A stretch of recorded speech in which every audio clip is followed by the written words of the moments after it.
ఊళ్ళో కుస్తీ పోటీలు జరిగినాయి. దాంట్లో సాయంత్రం వీళ్ళు మధ్యాహ్నం పూట వీళ్ళు కళ్ళు తాగడం జరిగింది.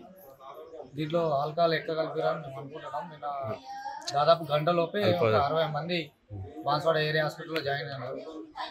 మళ్ళీ 7Hలో కొంతమంది, ఇక్కడ కామారెడ్డికి ఒక 8 మంది 6 షిఫ్ట్ చేసారు.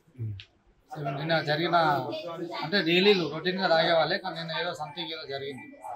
దానివల్ల ఇదంతా ఎఫెక్ట్. దానివల్ల నాలుక దొడ్డు కావడం, మిడ్స్లో అంతా రావడం ఇలాంటివి జరుగుతున్నాయి. ఫిట్స్ రావడం జరుగుతుంది.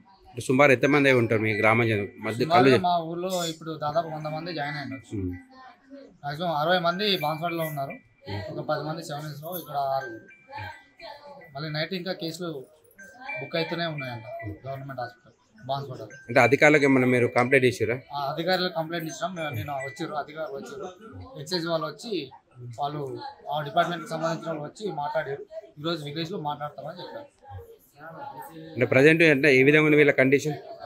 అంటే కొంచెం షవరింగ్ అవుతుంది, మిడ్స్ వంకర అయిపోతున్నాయి, వెనకకి పోతున్నాయి, నాలుగా బయట తీస్తున్నారు, నాలుగా దొడ్డుగా అవుతుంది. మరిన్ని వీడియోస్ కోసం ఛానల్ ని సబ్స్క్రైబ్ చేయండి. లేటెస్ట్ అప్డేట్స్ కోసం వాట్సాప్ ఛానల్ ని ఫాలో అవ్వండి. ఆ లింక్ డిస్క్రిప్షన్ లో ఉంది.